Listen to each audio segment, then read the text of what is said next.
Hi, I'm Eric Whedon, a seasoned go-to-market software executive, team builder, and a catalyst for revenue growth. My journey is fueled by a profound passion for ushering in a new era of dental healthcare through cutting-edge AI technology. Hi, I'm Liz Strickwerda. Since 2008, I've been immersed in the world of dental marketing and business technology. At TrueLark, I focus on explaining how generative AI can help multi-practice dental organizations scale while redefining the patient experience.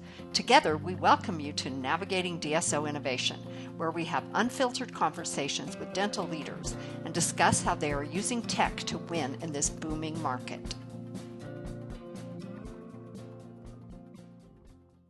All right, hey, we are excited here today to have Dr. Dipesh Patel with us on Navigating DSO Innovation. Dr. Patel is the founder and CEO of Blueprint Smiles. And recently, Blueprint made the Inc. 5000 list of the fastest growing private companies. Congratulations on the accolade, Dr. Patel, and welcome to the show. Thanks for having me, and thank you. It actually meant a lot, even though we're lower on that list, right? It was a lifelong goal to kind of see that, business trajectory kind of unfold. So we really do appreciate that. That's excellent. Yeah, and excited to talk to you about kind of that trajectory and some other topics. But before we get into that, for our listeners, would you mind, Dr. Patel, just sharing a little bit about yourself and your background for those that are watching the show? Yeah, absolutely. So I am technically a first generation immigrant. My parents immigrated from India when I was about 2 years old.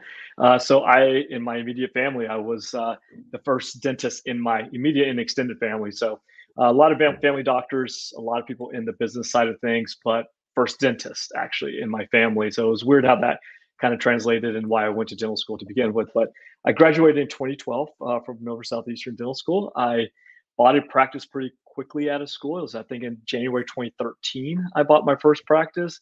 And then, fast forward, about 2018 is when the group was really created and our DSO was created. And from that point on, we have 6 locations going on our 7th one in about a month from now. Great. That's great.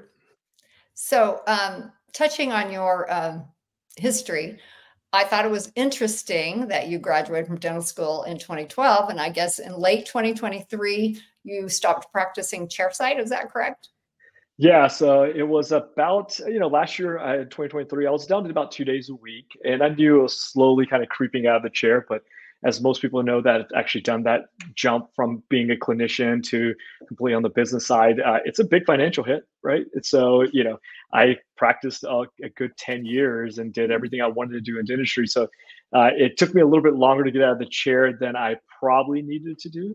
But about 6 months ago, I went from 2 days completely to zero. Now my full-time role is the CEO of the organization to help grow it, scale it, support our doctors. Doesn't mean that I won't go back chairside for a day or two. I do enjoy that aspect. But coming in the CEO role, I get the best of kind of both worlds. I get to see how the business part affects the dental clinical side, right? And being a dentist, so I find it more relatable to our clinicians. So I think I will continuously be there chair side, even if I'm not practicing. I'll be there because the boots on the ground ultimately determines the success of any organization. And I would think, I got to imagine. Sorry, go ahead, Liz. Yeah, no, you do it. Take it. In the DSOs we've worked with, I see quite a difference in doctor-owned to non-clinical. So what do you think, and you touched on a little bit, would be the greatest advantage for Blueprint Smiles as you being the CEO and with your, expertise? I think it's you kind of garner a different respect level, and not saying that other CEOs and other leadership teams shouldn't get the respect from the office level, but until you've been there and you've done it, sometimes the perception is you can't relate to me, right? You don't really understand how it feels. You're just looking at data. You don't know how it actually reflects at the office level, which is somewhat true to some degree, right? Now, there's a lot of CEOs that may have never been chair side, but they've been in organizations long enough that almost feels like they were chair side. So I don't want to take that away, but I think that is a differentiating factor for our organization.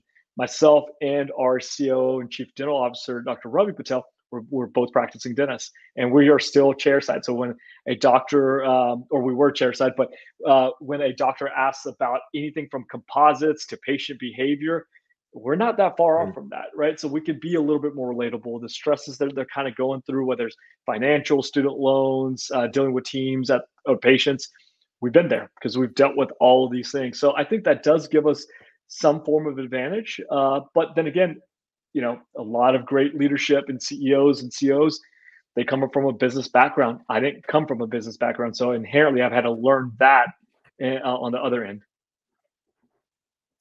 Yeah, that's exactly what I was chiming in on earlier, Liz. In on that topic was just that relatability. I got to imagine that's been an advantage, especially as you've gone through this very fast growth.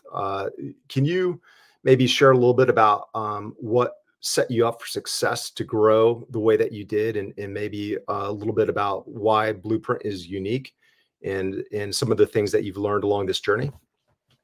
Yeah. So first for the audience, I want to kind of frame it. It wasn't really fast, right? Like it almost seems that way over the last couple of years. But like most things, they take a lot of iteration. So my first practice was in 2013, right? So by the time we got to our sixth location, it was 2023, right? It was a long time in between that span. But like if you guys look at the life cycle of a lot of organizations, it almost looks like a hockey stick kind of approach. They're like, hey, for 5 years, they're losing money. They didn't do anything. It seems like, and all of a sudden something worked out. Well, during that time, there's a lot of innovation, a lot of boots on the ground, a lot of messing up and figuring it out. And I go, failing forward, right? I think one advantage that, I personally had is because of my upbringing, right? I didn't kind of grow up with a silver spoon by any means, right? My parents immigrated. If you guys know my background, I grew up doing hotel rooms and laundry, and that's what my lifestyle was. So I had no problem working my way up over time, and I had no problem with the struggle. And I think that struggle ultimately led to us innovating over and over and over until we finally got, pun intended, a blueprint that we think works, right? And that works for us. So I know it might seem like it's like an overnight success, but in reality, one thing or one core DNA of our organization is we tell everyone on the leadership side, we will fail, but we'll fail fast and we'll move on, right? And we're not scared to fail. And I think that's ultimately what it kind of comes down to, that we get up, faster than most people will, right? After, any type of hardships. So I am quite fascinated by business systems, and I heard you emphasize the importance of the workflows and systems that in any kind of organization, specifically a dental business. So what do you think are the processes in both, overall DSO management and practices that are most ripe for optimization, for automation and additional technology? Yeah, and if I can kind of backtrack just a little bit before I answer that, there's plenty, and I'm going to kind of get into that. But I actually think it actually starts with culture first, right? There's always these great business sayings: culture eats, systems for breakfast, or whatever they call it, right? I think it's both. I think you have to have culture and you have to have systems, and I think that's really the formula for business success. You have culture, and if it's a great culture, and then you have great systems, then you have success. If you're lacking in either one of those, I could have the best system in the world, but if I have a terrible culture, I don't have people to implement it, right? I could have the best culture in the world and no systems, and the business could still suffer and fail, right? So I want to kind of let the audience know about always focus on the culture part, because you can't do it without humans. Either way, as much as we're talking about innovations and AI, you still need humans to do it. So your second question, or your original question, dealt with what systems or which places that this can happen in. I actually think it's everywhere, right, in a dental organization. So if we start with what everybody knows about is the admin duties, everything in the front, right? There's a lot of technology for the front, but there's also a lot of technology for hygienists and doctors and the back teams as well, right? So we always started with the front, right? I think it's a position that requires a lot of attention to, and I hate to say, it's a lot of task orientation stuff as well. So if you can use technology to eliminate some of those tasks and or augment that for your teammates, well, then they could do more with less, right? And ultimately that speeds up operations, speeds up flow. Our number one core value in our company is actually respect time, right? And we say it for yourself, your patients, and your teammates. Well, we kind of go into that deeper and deeper into our systems. Everything we do is how can we milk out a little bit more time, right? That's the big equalizer for everyone. All of us here sitting here that's a limiting factor. I can't create extra time, right? I can manipulate time, but I can't go get more than 24 hours in a day. Neither can you guys, right? So because of that focus, everything that we look at into the lens of, can it speed up time? And if it can speed up time, ultimately things are more efficient. You can see more patients, and that drives revenue at the end of the day. Yeah. Out of curiosity, on that topic, where have you seen the biggest gains in speeding up time, and I guess where do you hope to see bigger gains that maybe you haven't realized yet? It's so weird because we implement so much technology that I think every little bit has incremental changes. Yeah. If I start with the front, I think when we all went paperless, I know it seemed like everybody's paperless. They're not. I think you should be, right? Because there's so many good automation systems now where, patient can schedule, and instead of you sending paperwork or having them fill out paperwork, it can be so automated to the point where they're scheduled and they're getting a text to fill out paperwork. And once they fill out that paperwork, it goes into your PMS system, and your other team can take it to verify insurance. And even that has a lot of AI components now, with a lot of great vendors out there that are figuring that space out, where they can take that data, go verify your insurance for you, right? And so you can think about all the workflow steps in just that, how much could be sped up. So that's one element for the front. One thing that we're adopting in the back, and I won't name which company we're going to use, because I'll try to keep it agnostic as much as I can. But we're going to be using AI technology for our clinicians in the back, right? So reading radiographs and things of that nature, and all that's going to help is lead to less decision fatigue for our clinicians. Ultimately, they're going to be able to see the same thing that they're always seeing, but have a different set of eyes on it, and not have to waste all their precious time and energy on that one thing, right? And so instead of taking them 5 minutes to read X-rays, it's going to read in 30 seconds for them, right? And it's just an adjunct, which frees up them to ultimately do what they want to do, which is serve the patient in the chair, right? But all these little adjuncts need to happen for that process to happen. So with the proliferation of consolidation in the dental industry, and so many more practices choosing to be affiliated with a DSO, we work with many practices during the transition, which I think is a really critical time to set the stage to be successful in a new group. So what would be your recommendations to the managing team, both administrative and clinical, for a practice going through that transition to be, managed by a DSO? Yeah, I think the most important thing is, from the business side, what we tend to look at is just metrics, right? We go, hey, does the numbers look good? Could we make our tweaks? Are the numbers going to look better, right? That's kind of easy after a certain point. Once you have your benchmarks and you know what your company is good at, it's easy for me to go, hey, our supply cost is this. I'm buying something, their supply cost is that. That's going to give me a spread, right? That's the easy part. But I think the part that's the most important is an evaluation of the team and their culture, right? I think you really have to know what you're about to inherit, because even for something as simple as, oh, I'm just going to lower supply costs 2% because we have the ability to do that, doesn't mean the team's going to be okay doing it. So what I recommend anybody who's purchasing a practice, this could be your second practice or it could be your 100th practice, right, is to really get into the weeds of the organization that you're about to inherit, right? Get into the weeds of the personalities and the culture and the core values of that, and see if they align with what your core values are.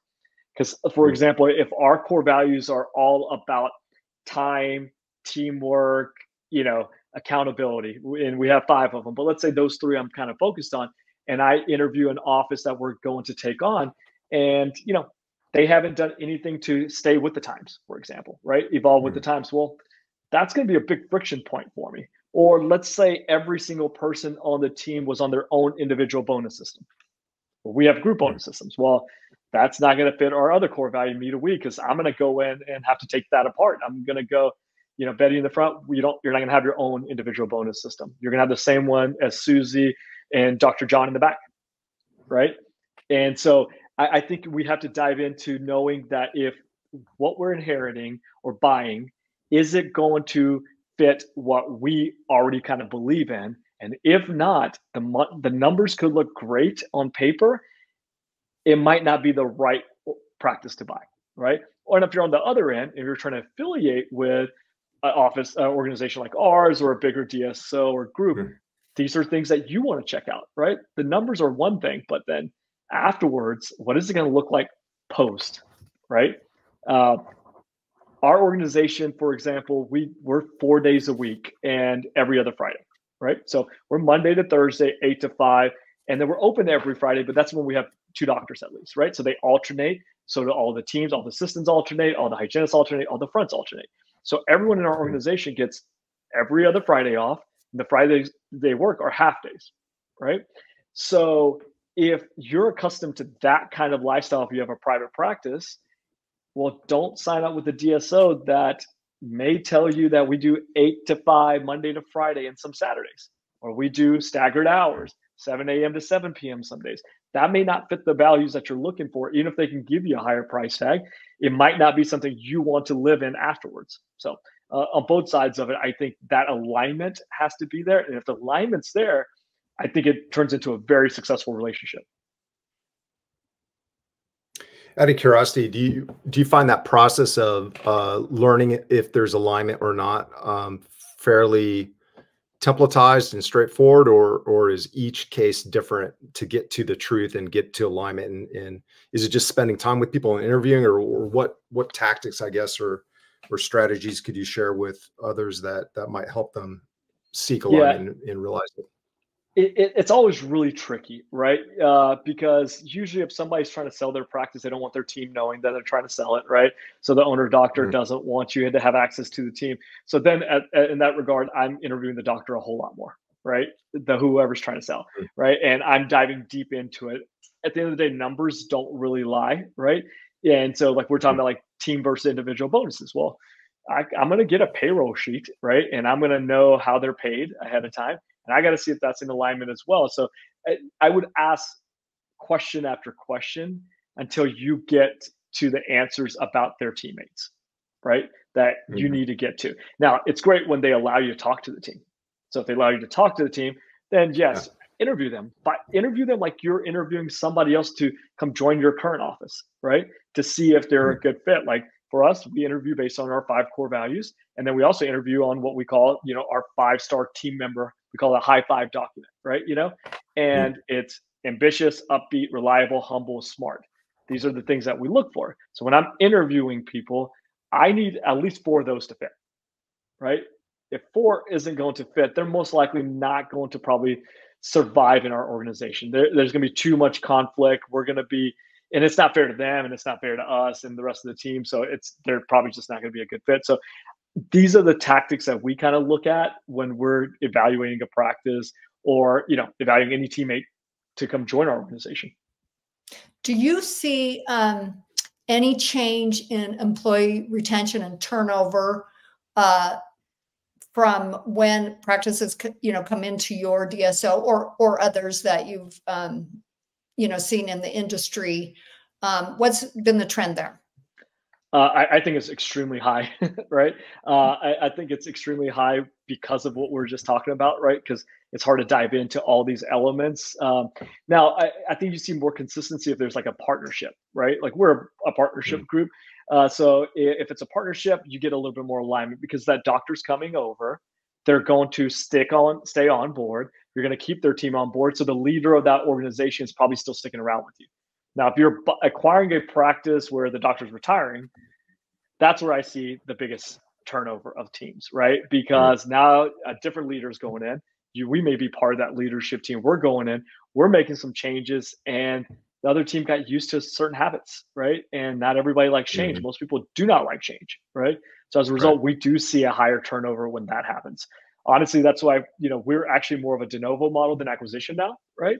for those specific reasons. What we found is it's a little bit easier for us to, open our own office, hire from the get-go the behaviors and core values and teammates that we like, and then put our systems in place, then take over something that might be doing well, and then try to infiltrate all of these things in there. That makes a lot of sense. Starting with the foundation of a group that is built on the same core values, rather than really putting a lot of effort into change management and trying to change behaviors that maybe have been locked in for decades, right? Right, and I don't blame the employee either, right? If you've been doing certain things for 20 years and it's been working for you, you go, why change, right? It's been working. Right. Most humans inherently don't like change, right? There's a few of us. I think most entrepreneurs thrive off of change to some regard, right? That's why we can't just sit around all the time. We're always looking for next, and we drive our teams crazy sometimes in that process. But most humans are not like us, right? And we have to understand that, right? Most humans, they go, I've been doing this way for 20 years. Why do I have to do it differently? It wasn't broken, right? And so the time you try to make a change, they're not always receptive of it. And then at some point in time, that leads to some conflict. And as a business person, I have to make that change, right? The reason I'm buying a practice at a premium is because I believe I can instill things that the office may not have to get a result out of it. I can't buy something at a premium and then stay status quo to some degree. So back to, you talked about operating hours, and a couple of questions ago. I'm curious, have you tried to expand them to try to increase same store growth, in a practice? Short answer is no, and we won't, right? So I'll tell you why the organization actually was created, right? So the organization was actually not created to create a DSO. What ended up happening is my business partner right now, I had my office, he had his office, and we both functioned very similarly. And he was my roommate in dental school. So we thought very similar. We got into dentistry because we liked serving patients. We wanted to grow a business. But in reality, we didn't want dentistry to be the end all of our life, right? I didn't want to, work to live. I wanted to, live to work, or whatever they call it. I might not be saying it right. But ultimately, I didn't want work to be my only thing going on, right? Even if it could squeeze out some extra dollars. So going down that trajectory, we decided ultimately that, hey, we want to work 4.5 days a week. I don't want to get burnt out. I don't want the random hours that I want to be able to drop off my kids and pick them up, right? I want to go to soccer practice afterwards, right? I don't want to have to worry about that 7 p.m. patient or that Saturday patient where I want to go watch some football, right? It was more of a lifestyle thing that started. And then as we got into it, we started realizing that more and more people kind of want the same thing. So we decided, hey, what if we created a group that sits on those core values, that actually sits on the core values of life thriving as much as work thriving? Now, does it make it harder to become profitable? Yes, right? It's so much easier expanding hours and days and stuff like that, right? To add more capacity to your organizations. But that's where efficiency and time kicks in, right? I'd like to think we're one of the most efficient dental groups there is, right? Of how we function. And that goes back to that respect time. We are manipulating that time over and over. So we tell our teams, for us not to be open a full Friday, not to be open extended hours, not to be open on weekends, we have to be smarter with how we function in the hours we have, right? So we have to be able to see a few extra patients. And if we can do that, because we're optimized, we're systematized in what we do, then guess what? We don't have to open on weekends or late days. I mean, I use the Chick-fil-A analogy all the time. Chick-fil-A is the most successful fast food chain right now, right? They're open 52 days less than every other fast food chain. Now, how's that possible? If you watch Chick-fil-A's operations, they're operationally very, very sound, right? They're fast in their approach. So we kind of took that approach to things. And that's why we have to like technology. We have to like innovation, because we do have to scrape away that time. We don't have those extra 8 hours. So to answer your question, we won't do it, right? It doesn't fit our DNA. And the irony of all of this is we started doing that in 2018 when the company was kind of more founded, the group was founded. And now we seem like we're ahead of the curve a little bit. But if you look at the new HR world, everybody wants part-time. They don't want 40 hours. They want like 30 hours, right? They want the flexibility of life, right?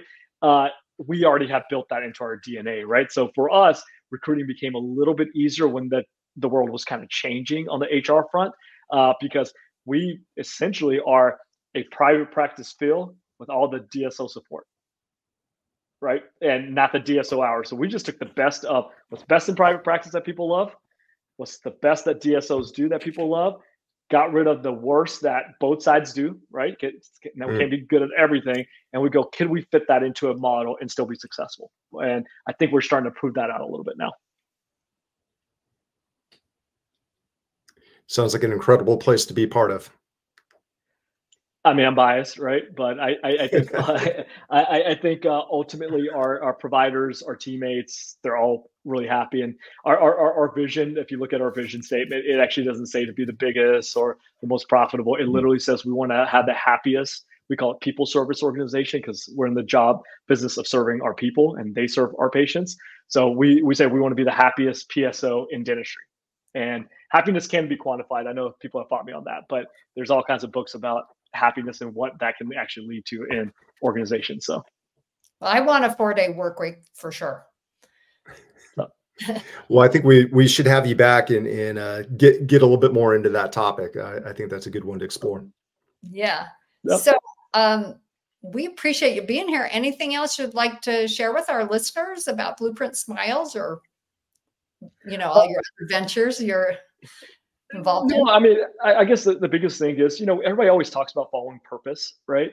And so I think it goes multiple layers. Everybody has like a business vision, right? They have a business vision, then they have a clinical vision for how their practices want to operate. No one really talks about their personal vision, right? And does it backwards, right? They always go, here's my business vision, that equals my clinical vision, and then whatever's left over is for my personal stuff, right? I say do it the other way around, right? What if you can have a personal vision of what you want out of life and then actually build your clinical and business vision around that? Because ultimately, if you figure that part out, you're not going to feel like you're working ever in reality. You're going to, like most days, it's work, it's hard, but it doesn't actually feel like work. As crazy as that may sound, right? And it's because you're fulfilling a purpose that's truly your personal purpose, not a made up purpose, not a business purpose. It's a personal purpose. The business is just a reflection of it, right? And when you do that, things start aligning a whole lot more clear. So I would tell anybody who's watching, whether it's DSOs, groups, or even private practices that are listening in, remember that is, in my opinion, the key element of success. And your definition of success should be different than mine. That should be different than somebody else's, right? And so define that definition of success, that definition of purpose, and then build your career and your business around that instead. I think that goes to personal identity. Are we our job role? Are we, whatever role we play in our, family relationships and that kind of thing. And I think it's a lot better to think about what you want out of life before, what your specific profession is or, skills. So I really like that idea. So tell us what's the best way to get a hold of you if any of our listeners want to talk to you? Yeah, I mean, I'm on LinkedIn, and it's my first name, Dipesh Patel. You can find me on Instagram. I don't really stay on the socials too much outside of like LinkedIn, or you can email me, dipesh@blueprintsmiles.com. It'll come straight to me. So find me under this. I'm willing to help in whatever way possible. And so I appreciate you guys giving me this platform to kind of talk about it. Okay. Well, thank you, Dr. Patel. And as Eric mentioned, we would love to talk to you in six to 8 months, hear how it's going. And thank you again. Yeah, love to be on. Thank you. All right. Thank you.